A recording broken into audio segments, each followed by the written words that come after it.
Oh.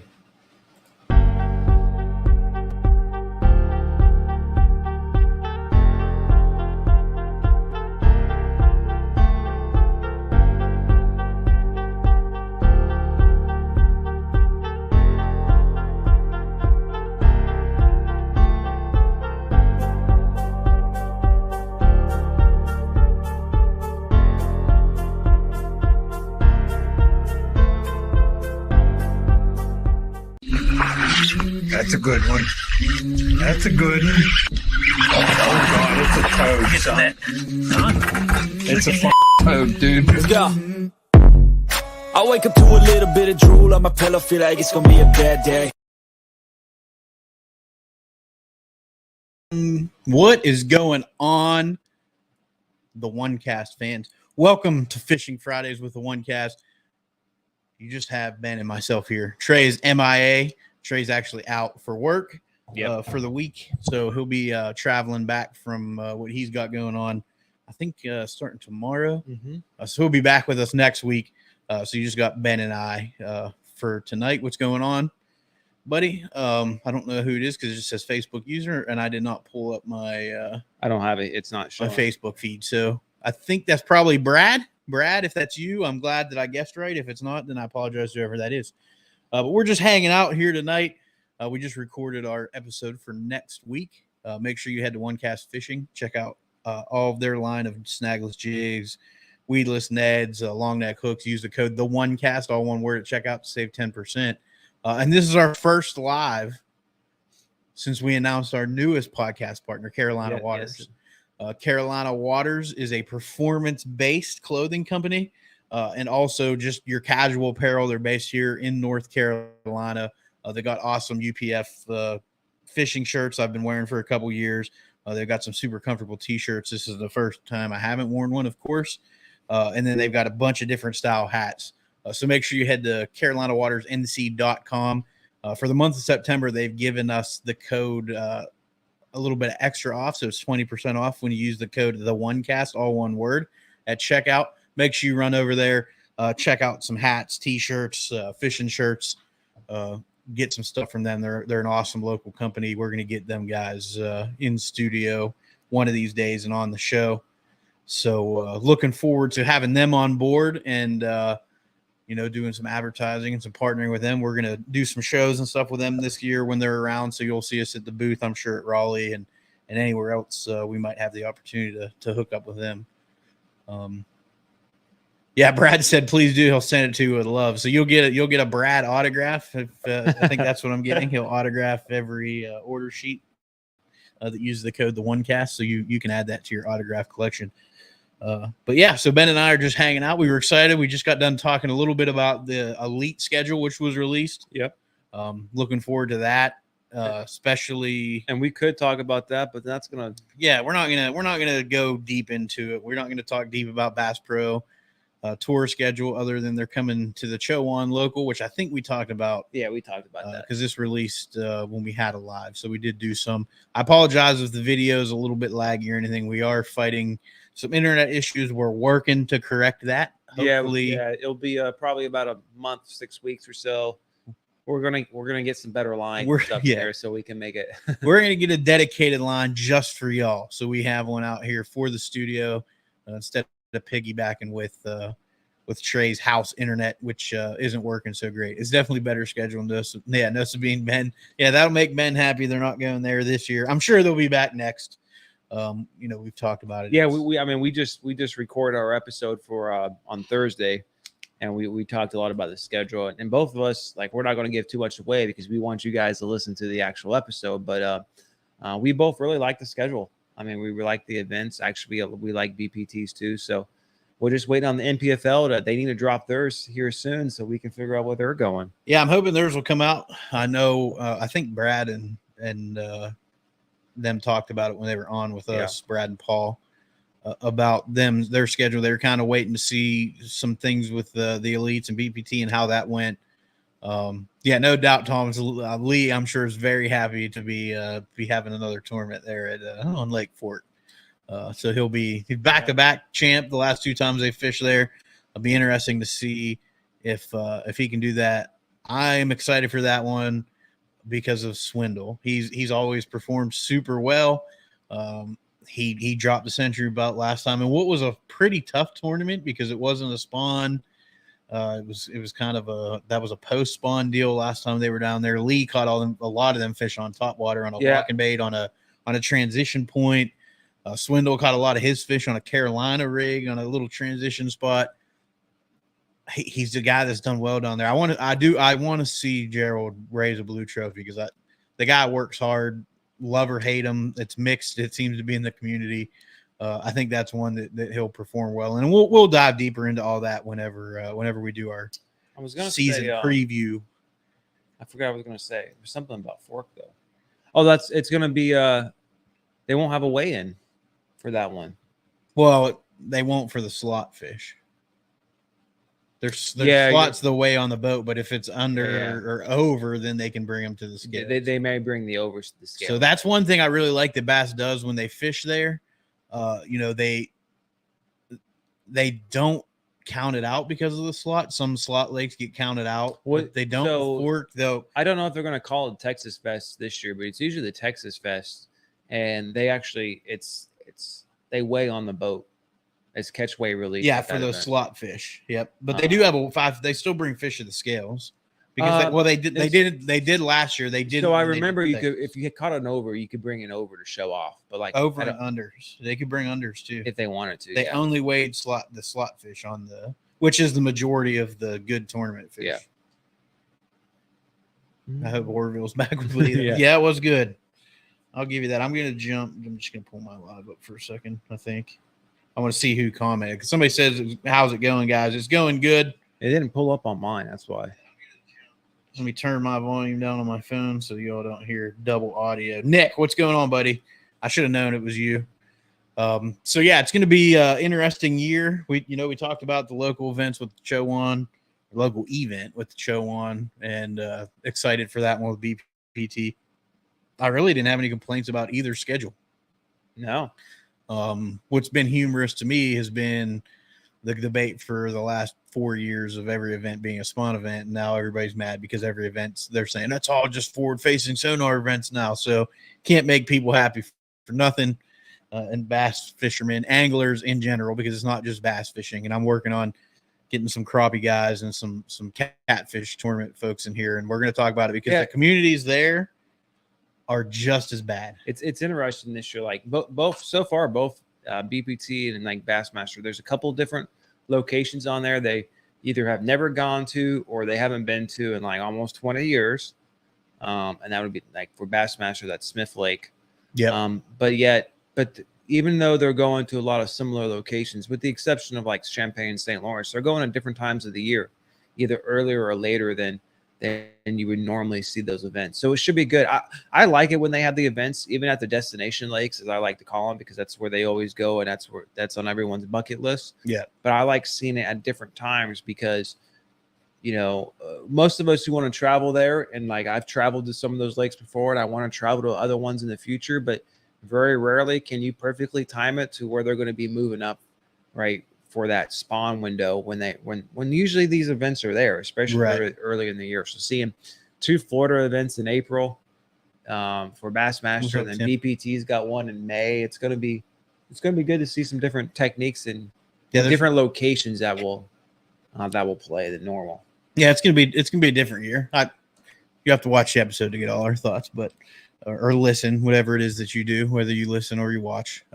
We go into it a little bit more, and we'll have more episodes. Like I said, once we get MPFL schedule, usually that's probably going to become a tradition because it's how we started off the podcast. But at the beginning of the year, we'll go through everybody's schedule. We'll break down the lakes. We'll break down some previous tournament stuff and a little bit of history and things like that. If I remember, like our first 5, the first one was like the wrap up of the 2022 season. Yep. And then we had the 3 major series, MPFL, BPT, and Elites, and then we did the rules event. The rules and then GOAT. And then GOAT was early on too. Yeah. That one we don't need to revisit. We all know it's Bill Dance, but that was modern day GOAT. Like over the last 15 years, 20 years, We'll have to have an off-camera conversation because we might all just say KP. I mean, there's yeah. Although now you have Wheeler, who's making very impressive run in the BPT. Like, it's hard to compare the two because Kevin did what he did. What I would say is at the height of professional bass fishing in the last, like, Yeah. if you want to say decade, like the non-endemic sponsors were there. The television coverage there was with ESPN. Well, his heyday was during the heyday of all that money. That. Yeah. Like he was at the top of the sport when it was really commercialized, I guess is the word to put it. It was getting in front of a lot more people. Hopefully we get there again. As much as all the negative stuff in fishing, I don't think so. And this is kind of a tangential conversation, but like, no, it's good. The way we look at the way media is just going in general, right? I mean, lots of rumors. I mean, look at like ESPN right now is not on Spectrum for like 12 million customers. Yep. And then like Pat McAfee's now on ESPN, and just the way media has changed, and like people watch content so many different ways. Like I don't speak. It's great, right, for democratization of like people can find what they want and more people being successful. But yeah, there's also that means there's less concentration of money, so you're not going to get those huge sponsorships like there used to be. And speaking of McAfee, almost made it his first ESPN broadcast without an F-bomb. Yeah. It was like the last 5 minutes, and somebody brought it up, like, "Hey, we went through this whole thing without swearing." He goes, "You're effing right, we did, boys." And it's like, nope, we just did it right there. Yeah. So that was funny. I like Pat. Pat was a local Pittsburgh guy. I like the disruption, and it's it's different. It's a no holds barred kind of take. If you're into football, if football's your thing, check out, and I have to double check the name of the podcast, but just look up AQ Shipley. I played high school ball with him. He played since he graduated college in the pros, but he started a podcast with another guy, but he goes on McAfee show too, but he breaks down like from the linemen, and it's really cool perspective on like lineman things. And everybody's always complaining about holding, and like the big debate last night was the false starts and it not getting called. Oh yeah. But it's like, he talked about it on X today, for Twitter, whatever you want to call it. He talked about it today, like it's been happening forever. It's just, you can see it in slow motion, but the human eye's never going to catch it. Like, it's just the way it is. So it's pretty cool to get his perspective on that. And I'm a football fan. What's going on, Larry? Larry's in here. He was a football fan. Grew up playing the old, so Larry was out. He was at an academy event in Indiana a couple weeks ago, and Jacob Wheeler was there, and he got a T-shirt autograph for Jacob Wheeler. He says it's for Trey because that's Trey's favorite angler. Yeah. Trey, he just said in his comment, he said, "Let's get Trey's excited about his Wheeler shirt. He's out there doing extra reps so he can cut the sleeves." You know it, man. Like that's yeah. He's super pumped about it. I don't even know if he knows it. I sent him that picture right away, and he you did. That's right. He was stoked for it. He was. He's pumped. I saw you got some of those new Rapala soft baits, Larry. Did you raid the old tackle bag while you're out there hanging out with Wheeler? Dude, he made a video dropping one cast jigs in his boat.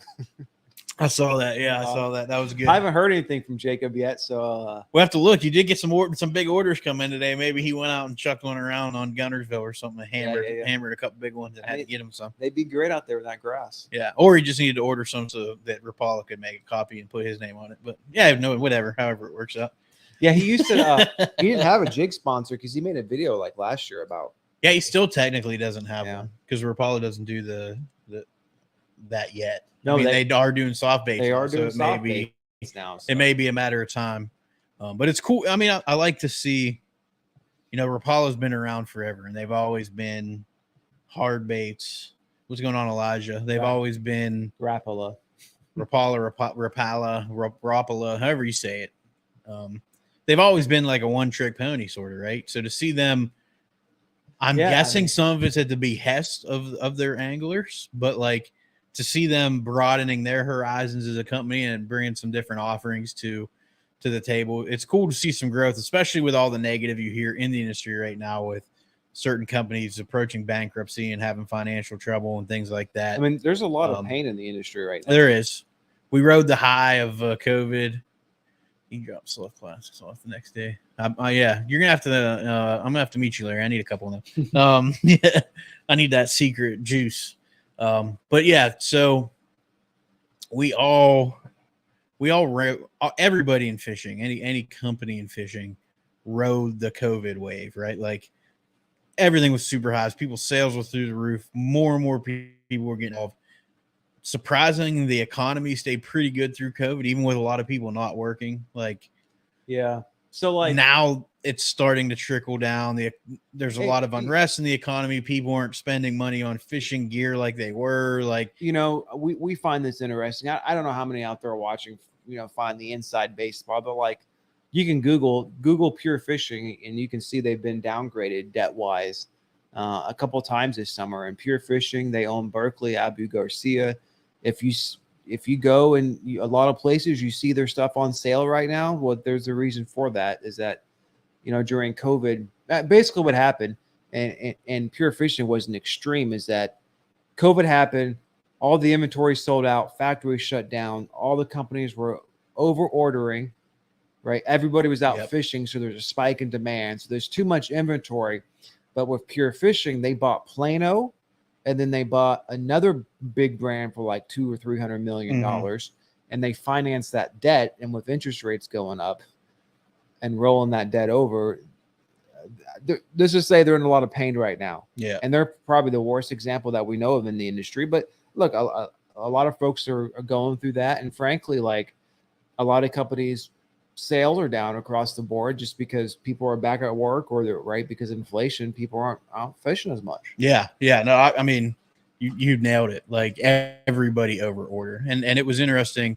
Go back and listen to our episode when we had Alex Watts from Missile on, and that was part of his job at Missile, was ordering all of that and making sure they didn't over order because of the demand, and trying to predict that, because you don't want to get stuck with you don't want to not have the inventory you need, but you don't want to have an excess of inventory, because that's bought and paid for. And if it's just sitting there, it's not making you any money, you get in trouble. And I think that's what you're seeing with Pure Fishing. There's going to be others to be them. Yeah, like, right. A lot of companies went out and rode that wave and took chances and did things they might not have done in normal years because it wasn't there. Yeah, and everyone's been comping to those COVID years, and so that's why.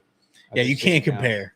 I mean, it was so bad. Like, obviously, the snagless jigs was under development during COVID and all, and we had to wait months to get all our hooks. Yeah, it was a long time, because obviously with their hooks from the factory, they're special hooks. No one else has hooks like these, so, and we're not ordering in the millions of quantity. But so that's why we always get bumped when there's a 3 million hook order from Daiwa or somebody.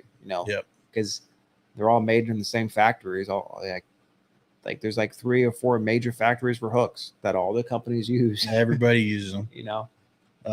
If you are looking for a way to make some money, just if you're in North Carolina, go buy a lower unit for any 250 Yamaha or Mercury, and first week of June next year, go to the Chowan River in Edenton and be ready to sell them, because somebody's going to tear something up down there when they're running around out there. So if you got a little bit extra cash laying around, there might be a way you can offload an extra lower unit for one of them motors. But no, all kidding aside, it's going to be interesting to see what happens here over the next 6 months or so, and see where the economy goes, and I think it's where some of these bigger companies end up and all that. So a year, I don't know. I'm saying 6 months, but it's going to be like, I was going to say that too, and this is like this is going way out of fishing, but it is important in the industry. Like, inflation's not coming down like it would. Like, I could see 18 months to 2 years before all this shakes out. What's up, Heavy J? Hope you're doing good, bud. Hopefully it doesn't take that long, but yeah, I'm hoping not.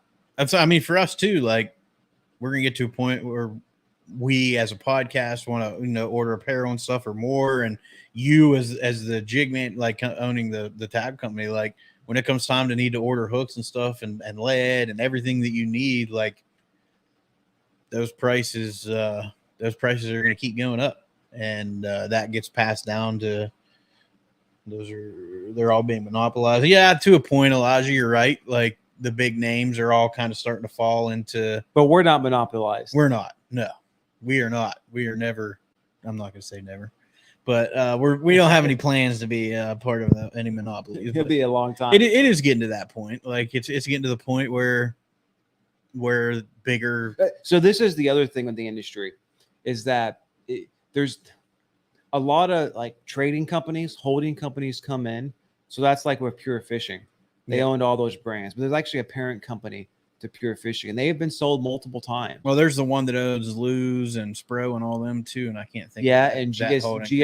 GSM just bought the D&J Soft Plastics down in Alabama, who does big bites, and a lot of companies, right? They pour for a lot of big companies and small companies too, but they're owned by a parent company. So like all these it's private equity, right? Have bought all these, and like they're super leveraged. So what is likely to happen if this debt and interest rates continue is that the private equity is going to sell all these off for pennies on the dollar. Yeah. Right. To cut their losses. Pure Fishing is the one that really interests me because they're not in a good way, and to see what happens with them, that's some industry giants that might get shuffled around. Now it's not they're not going anywhere, right? Like those brands aren't going to go away. They're gonna be around. Like what I could see happening, just so Lucky Craft, right? Yeah, Lucky Craft just sold, and like one of my buddies in the industry, another small company, and I won't mention it, but he was in conversation to buy Lucky Craft. Lucky Craft used to have the pointer jerk baits, right? Yep. They got into Walmart real big. I think Rick Klung used to have a Lucky Craft. No, Lucky Strike. That was Lucky Strike. Yeah, this is the one that Toby Keith bought. Yeah. So Lucky Strike. Sorry, so Lucky Strike is what I'm talking about, right? I was confused for a minute. Yeah. You're I right. thought that's where you were going. Yeah, it was Lucky Strike. Lucky Strike, right? And so, but my buddy was looking at it, right, and really at that point, because that Lucky Strike had been so mismanaged, it was pretty much just the brand name, and maybe I don't think they had an inventory and anything. So brand name / some of the contacts for like large retailers. Yeah. But so, which is worth some money. I mean, having those relationships already established and being able to make those contacts. Yeah. So, but the price for it on. So Toby Keith bought it. And I haven't heard anything about what's happened since with it. They're kind of rebranded, did some things. He was at, I know he was at ICAST and rolled out a bunch of stuff and met people and bringing it back to all American made and all that. So it'll be interesting to see how that goes. Hopefully it's successful for him, and to see another. I mean, they were around forever. Yeah. And then Walmart, when they got in with them, it kind of killed them because they kind of cheapened themselves to be able to meet the demand that Walmart was putting on orders and stuff like that. And I don't know the whole story and all that stuff, prior behind that business wise, but Plastisol. I mean, I haven't looked at the price, but I bet it's crazy. Components are crazy. Big companies are absorbing the failing ones. Sometimes that's true. Yeah. Right now, it's a big company that's failing. Yeah. Big companies that are failing. So that's why I said it's gonna be interesting with them.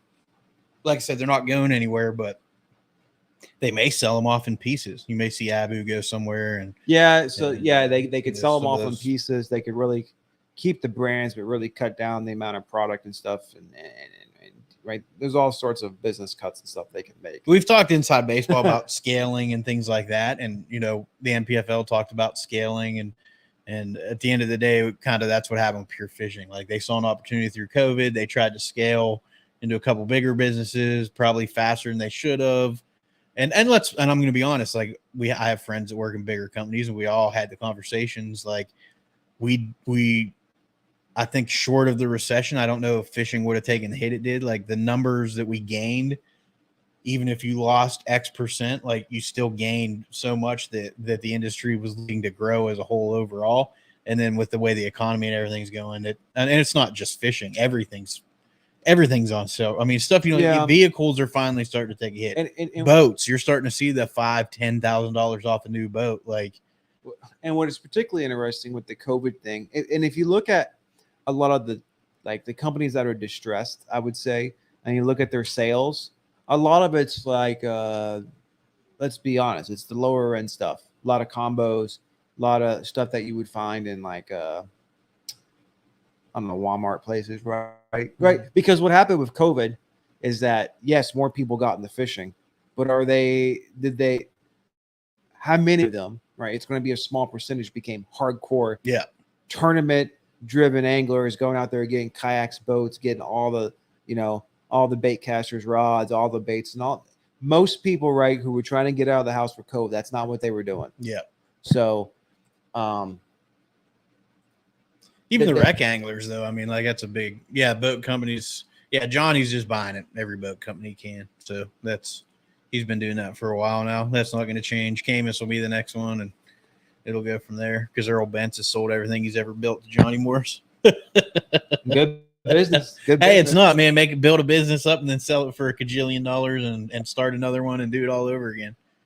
Any opinions? It's starting to come back, Tim. Yeah, so the used bass boat market's starting to become more realistic.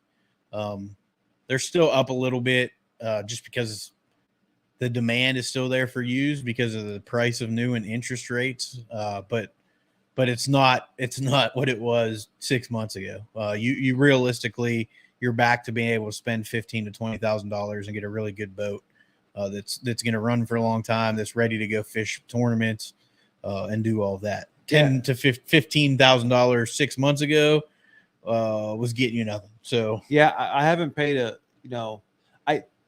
we're not going to see huge movement in the new boat market because there's actually not that many new fiberglass bass boats made every year, like across all brands. If you guys hear that, we have a frog and or a cricket. We're not sure what it is. It sounds crickety, but it's a different pitch. I think cannot find it. It sounds like cricket. I think now it sounds really crickety. But the used boat market will be interesting because you get two competing forces here. Interest rates are so high, so people can't afford it. So you would think prices would go down, but if people can't, buy new ones and all, then that, So who, I don't. Yeah, that's why new boat prices you're starting to see $5,000, $7,000, $10,000 off and all that stuff.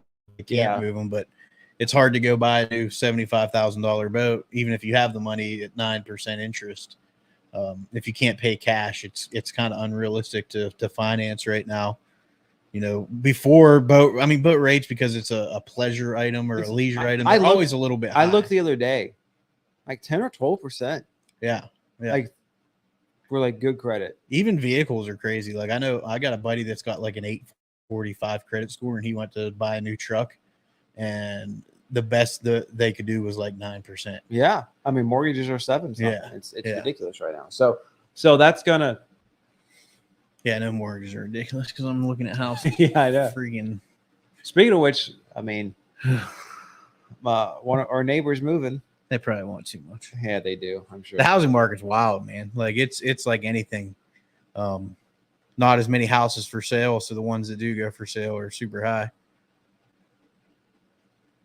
You're going to cut losses and sell off in parts, which could be good for some, but most will cheapen the brand. Yep, you're absolutely right. I mean, as the owner of One Cast Fishing, like I hope a lot of the big companies are distressed and they have a lot of issues and they're not able to make product. Because selfishly, like I want our brand to be able to step in that place. Yeah. So we're bootstrapping it, so we don't have that type of leverage in the industry. So like we're able to do that. So we were smart too with the Snaggles jig launch and everything, and over ordered components at a lower price and made jigs and have the lead and everything on hand, so you're able to keep it down for the time being and not have to pass those costs on as quick. And you said shipping even started to come down a little bit, didn't it? I know it was real wild there for a little bit, but is it getting a little bit better, or is it still? Yeah, I think we got to, because our shipping is automatically calculated upon USPS rates. And I think we saw that a notification that maybe went down a little bit, but that's all like one thing for anybody out here listening that buys stuff from small business and you see that shipping, like you can't get upset about that. Any small business doesn't have the power to negotiate rates and by keeping products more affordable. Like here's the end of the day, when you're paying $17.99 for a jackhammer, like some of that's going to shipping. So they're building those costs into you. When you see free shipping, it's not like they're taking a hit on that shipping. That's just getting passed down to you either in total cost of the bait or whatever it is. Somehow you're paying for that shipping. It's just a little bit different. That's Some of the bigger companies can negotiate rates. you mentioned the markup on that jack camera. I can't talk about it, but it's pretty good. No, it's amazing. Oh, it is. I mean, I know exactly what it is. It's absolutely amazing, but I can't talk about it. So, moving on, you are paying that shipping rate even for the free shipping somewhere down the line. If they do another COVID lockdown, it's gonna be even worse than the first time. Yeah, there was some hot and heavy conversation about that a couple weeks ago, but it's kind of died down. So I think we're past where they're gonna try to pull that again. Yeah. I don't think that's gonna. But it was pretty hot and heavily spoken about.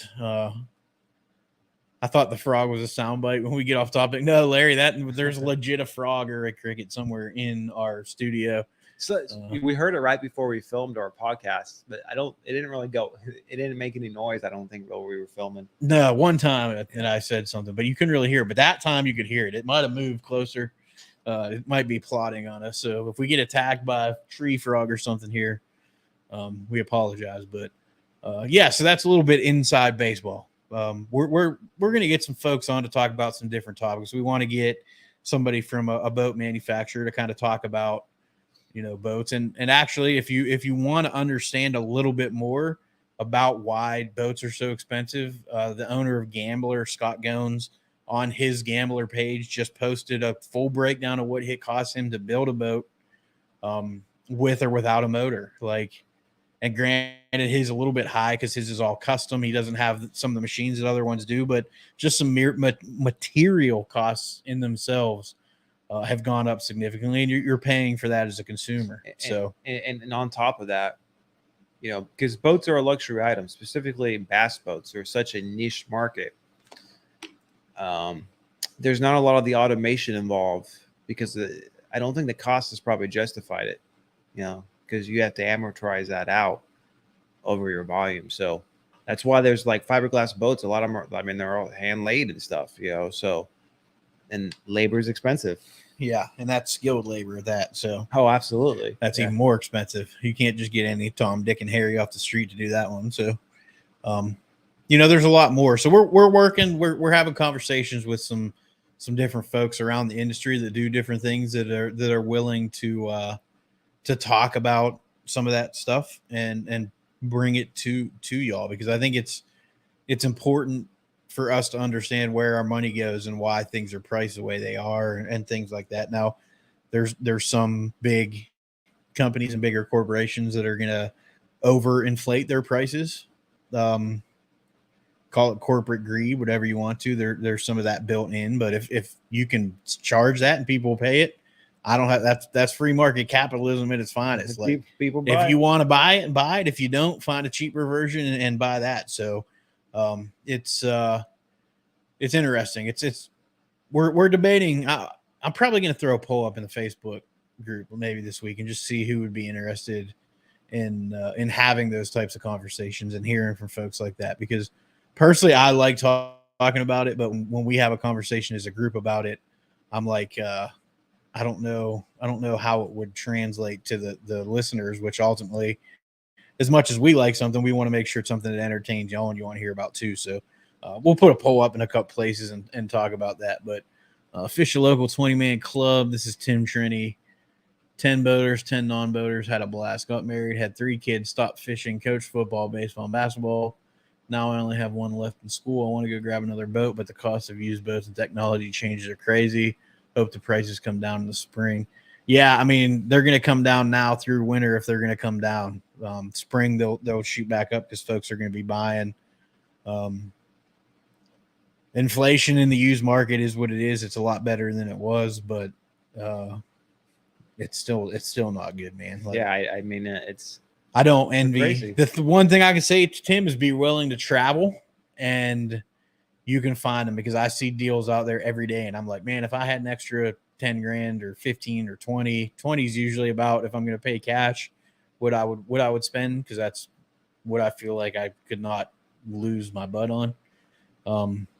So a lot of times I look like, if I have a newer boat that I bought before COVID, that like sometimes I'm like, maybe I should just sell that and buy a used boat and not have to deal with the payments and all that. Not the payments are bad, but it's almost paid off. But either way, it's like 15K. Yeah, like if you have 15 or 20, you can find a really good boat, but you have to be willing to look to travel, and you got to stay on top of like all the bass boat sale resources, the Facebook groups and all of that, because when those good deals pop up, there's a ton of guys like you, Tim, that are getting back into it, and there's a lot of folks that are looking for those deals. So when they pop up, they just don't last. And I'll keep my eyes open, man. I think you added me as a friend on Facebook or whatever. If I see one, I'll tag you in it. Because I'm fortunate in my job to get some downtime where I could scroll through the socials while we're waiting on materials or something. And if I see one, I'll tag you in it for sure. That way you can maybe find one. But if you're willing to travel, willing to make a trip, like I said, those deals are out there. New right now is insane. Like there's a few companies that have decent prices still, and you can get a deal. But I would not be wanting to buy a new boat right now unless I was independently wealthy and sitting on a stack of cash that I could just go write a check for one. Because like Ben was saying, 10 to 12% interest on an $80,000. I mean, sure, you can finance it for 20 years, but that is right. You have a long boat loan. yeah, you can take a boat loan. I think the longest you can get is 30. If it's over $85,000 or over 90,000, you get a 30-year loan on a boat. So that's a mortgage. I mean, yeah, you can make a mortgage payment if you want. Be living on the boat. Yeah. Better get one that has big rod lockers in case it rains. That way you'll have somewhere to hide or a good cover. But yeah, we're a little off topic tonight, but it's interesting stuff going on. It's something that they don't make them like they used to. Sounds real. Yeah, they definitely don't make them like they used to. Some companies still make a good boat, but not all. Some of them are getting better. I think we'll see even the boats that have a not so great name, or are the pros paying for their boats, or are they loaned to them for the year? It depends on the company, Tim. At the end of the day, nobody gives no boat companies give a boat anymore. They get to purchase them at a discount, but they still have to purchase them. Now, some boat companies will let you use it for the year, and then you have to sell it, or they expect their money by X day. Like that's what's on the contract. So you either sell it or you keep it and pay that. Some companies have pro deals where they do provide you a boat for a year, no payments, no anything. Then the cost, so you have a whole year to try to sell it. Some of them expect you to start paying for it right away. It just depends on the company. It depends on the pro. Yeah. It depends on who you are. And what we've talked about it. If you listen to any of our episodes, either with business owners, we just talked about a couple episodes ago with Todd. We talked about it with Trent when we talked about sonar pros. Right. Like it all depends on what that person can bring to the company. So if by giving, say, Falcon Bass Boats, by giving me a boat, if I'm somebody and I can sell 10 boats for you, they're probably not worried about the cost or whatever it is to provide me that boat. But most of like your Ranger, Skeeter, things like that, they're not getting those.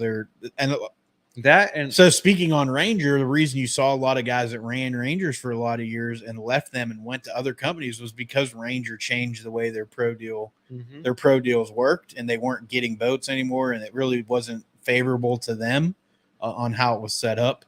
A lot of these guys just have a revolving boat loan, and they buy their boat at the discounted price. They run it for the year, they sell it, they order their new one, and they just have another loan for that same amount. So they're constantly having that $80,000, debt on their credit report. And that's the nature, or that's the, kind of the downside of fishing. We've talked with guys that do it for a living, and they talk about, the debt that you rack up in fishing. And it's just kind of one of those things. Like you said, that's the business. Like you got to have the new boat. You want to have dependable stuff. Your sponsors want you to have all the latest and greatest. It's the same with electronics. Like, there's next to no pro out there that is getting their electronics for free. Even the ones that are sponsored by a specific electronics company are getting them. They're getting a discount. I mean, they're getting a good discount, but they're still not getting those for free. So if I have Well, now you're seeing almost everybody's running 5 grafts on their boat. Like if I have 5 grafts, which normally would be, let's just for lack of a better term, 20 grand, and my pro deal gives me 50%, I'm still shelling $10,000 of my own money out of my pocket to put those grafts on my boat. Business expense. It's a business expense. Yeah, now there's write-offs and there's benefits. You're absolutely right. Like the way it works. And if that's something everybody's interested in the business of being an angler, we got plenty of folks that we can get to come on and talk about it and kind of how it works and how you can use some of those situations to your advantage. Timmy Hortland is retiring. I don't know. This will be the second time. Didn't he retire 2 years ago and then he came back? And yeah, I don't know about Timmy. Timmy's a weird bird. It's like one of those things. He was at the Raleigh show a couple years ago or last year, and I thought MLF had an event that weekend. So I'm like, he was retired, and then he went back. This year, he came back and fished. Now I think he may be retiring for good. Timmy had a career, man. He had one of the most epic wins I've ever seen, where he was so far ahead on the last day that he went to the dock and ordered pizza and sat in his boat and ate pizza at the dock waiting for weigh-in. That's something that he did. He had a long career, man. Anybody that has a long career fishing at a high level has earned that. You know what I mean? Like none of them folks have been given anything. You've got to be able to go out and catch them year after year, event after event to maintain points and be able to stay at that level and to keep sponsors and do all that. Timmy's done that. He made a great career for himself. He's super active at shows. So if you're at one and Profound is his bait company, he still does stuff for his other sponsors like tank demos and stuff.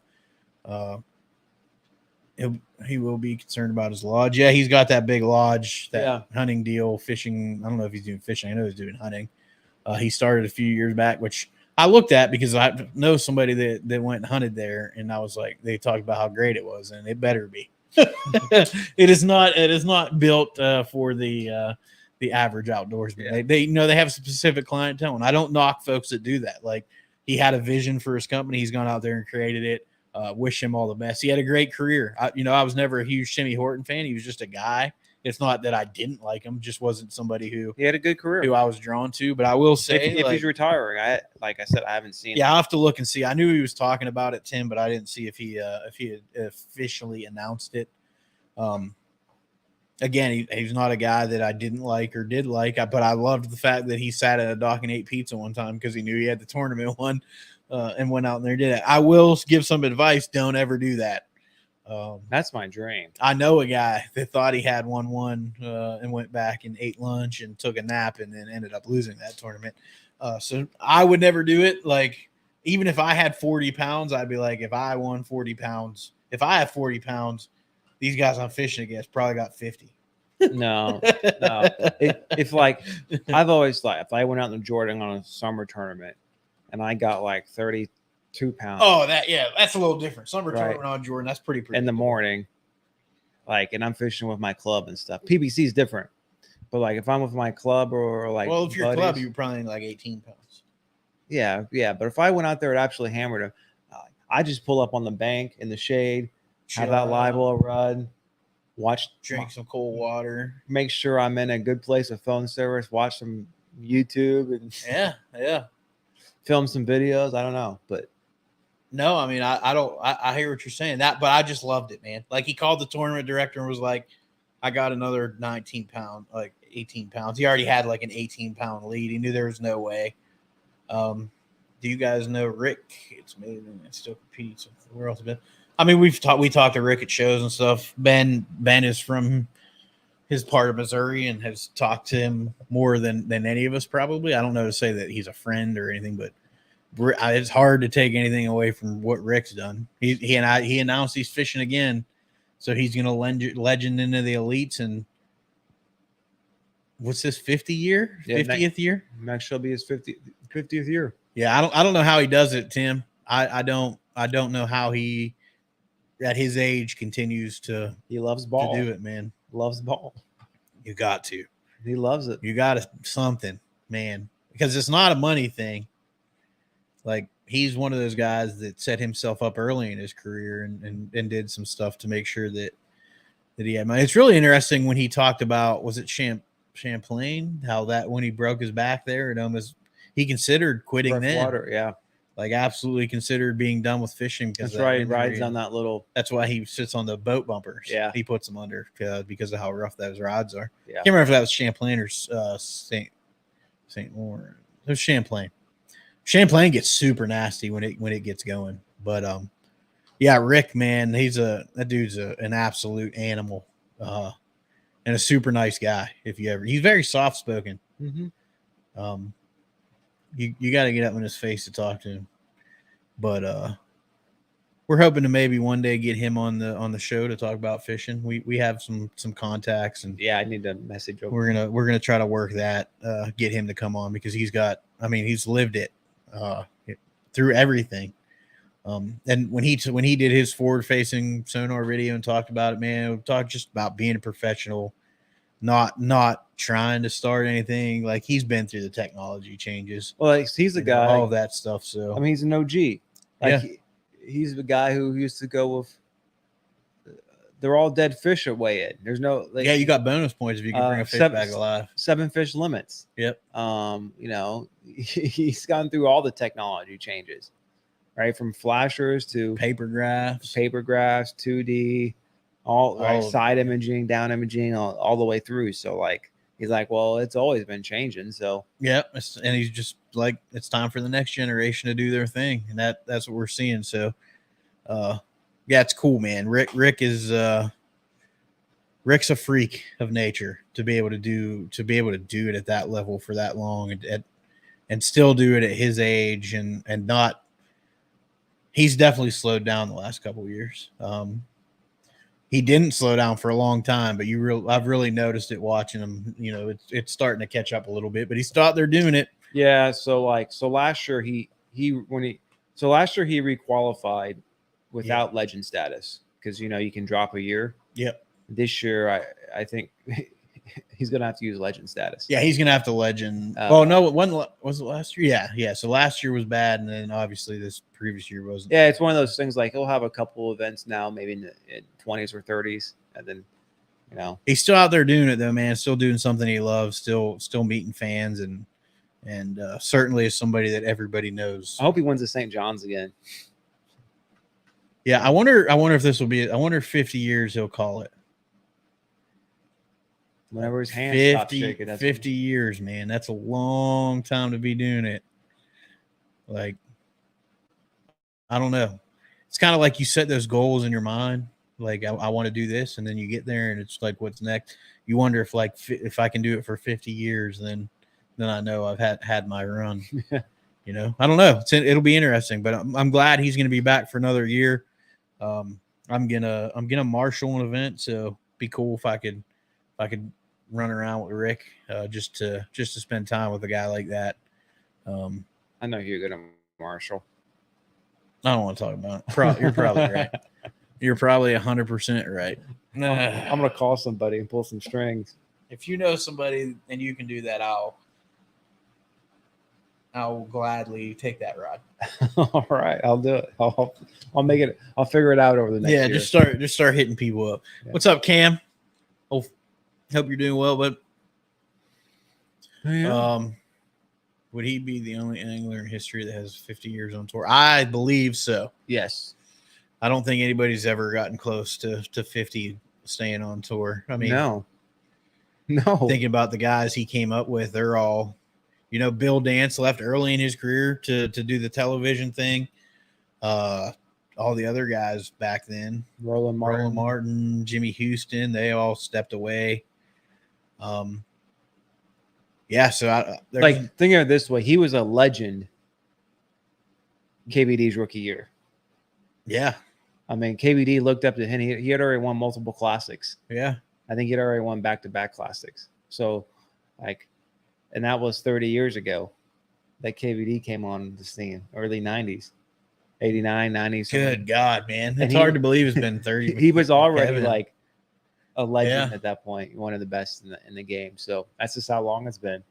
I didn't even think about it that way, dude. Now I feel really old. I remember watching KVD raise the classic trophy in Pittsburgh, and he was like a 10-year-old kid back then. That was 20 years ago. That was 04, right? 06? Somewhere between 2004 and 2006. I think it was 04. Yeah, Hank Parker won, what, 2 classics, 3 classics, retired. Yeah. Hank retired early. He could have fished more, but he went the show route too, concentrated on TV. Completely kind of, he did it while he fished too, but he stepped away. There's other guys. I mean, Shaw Grigsby, he's been around for a while, but I don't think he's close to 50 years. And he's fishing the Toyotas now. 06 was Pittsburgh. Yeah, thanks. I couldn't remember. I knew it was after I graduated high school, but I couldn't remember how long after. Yeah, Shaw did TV and fish tour, but he's not even close to 50. Timmy was probably 30 years. Yeah, I don't think there's anybody that's even close, honestly. No one's close. That hasn't stopped. He hasn't taken a break, right? No. Yeah, I mean, yeah, obviously someone comes back legend status, but it's been 20 years and it doesn't count. Right? Yeah, no. Yeah, so no, he's the only one. KVD needs to do a TV show. Yeah, I think if Kevin's actually done tournament fishing, which I don't think he is, he'll do stuff. I could see that. I could see that in his future. I really like his educational stuff, and I've noticed more here recently of Kevin explaining things and talking about how he rigs certain baits and does things than I have previously. That maybe I'm just noticing it more than I did before, but I could see Kevin doing that. He's a charismatic guy, right? Like he's good in front of the camera. He's good live if you meet him and talk to him. I could see him doing something like that, especially being as good friends with Zona as he is. Like it wouldn't be hard for him to lean on him and kind of have the infrastructure and stuff already there to roll his own show out. So he's got any infrastructure. Oh yeah, he could have whatever he wanted. He's one of the few folks, Tim, that probably I'm not going to say probably, that gets a boat for free, because Kevin Van Dam has probably sold Johnny Morris more stuff than anybody ever. He's been with Johnny forever. Think about it. Johnny's had Rick, good night, and Rick, Kevin. He's had Bill Dance. He's had everybody that's done it. He's had Roland. He's had Jimmy Houston. They've all been BPS guys. Who are the new guys? Cody. You have Cody. Chris Zaldane runs a Nitro, and runs Bass Pro on the side of his boat. Yeah, but he's been around almost 10 years. More than that, probably. Yeah, great. Young guys. So you have Cody. Man, that's a good question. I have to look. It's interesting because I can't think off the top of my head. Cody makes sense. He's from Ava, like Rick. I know Cody Huff. They're off. That's Springfield's back there. That makes sense. But like, I start to think like, because Bass Pro and they were all exploding during they grew as Bass grew and those guys blew up, right? So it is interesting as like new guys come on and like Ott Defoe. That's right. Yeah. Okay. Ott's with them. He's still fairly young. He's been around for a while, but he's pretty young. It's just if you look at like young studs that are with a specific company, though, the only one that really comes to mind is Academy Sports and Jacob Wheeler. And Academy is expanding now into areas that they've never been, and they have Jacob at the helm as their fishing guy. Like he's the dude.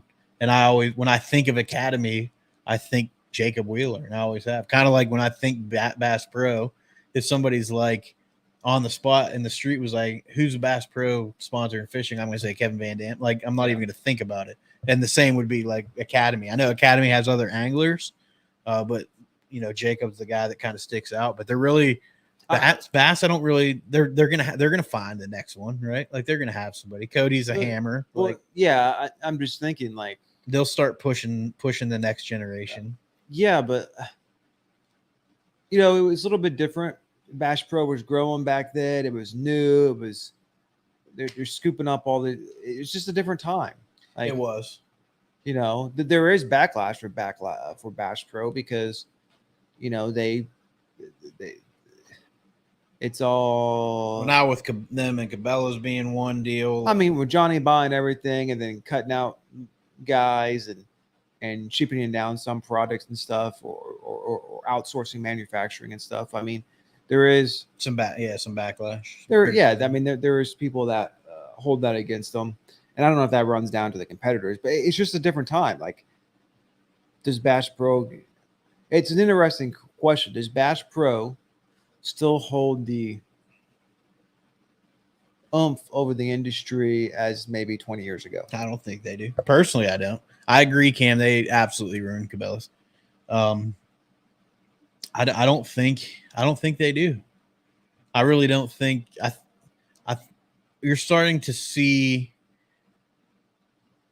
the Berkeleys and like the actual manufacturers now hold more of a grip on the industry than the tackle suppliers. This would make a great podcast topic. Yeah, we're gonna have to talk about. I don't want to get too into. Yeah, because some of it's obviously like I need to do some Tackle research Warehouse on and stuff things helps and stuff, too. but yeah, it does. But like Tackle Warehouse doesn't sponsor anybody, really. No, I'm just saying that's the hold over the industry. Like, no, I think more of the hold goes to the manufacturers now than it does the suppliers. Because back when Johnny and Bass Pro, I guess we're going to get into it a little bit. We don't have a bunch of time, so we're going to shorten this down. And this is 100% going to be an upcoming episode because this is really interesting. If you think about it, like Bass Pro blew up, and we talked about with Maddie when he was on, when we were all looking at the magazine, and then either stealing mom's credit card and calling the 800 number or filling out the paper with dad and marking it down. Like, so we didn't have that direct line to the manufacturer like we have now.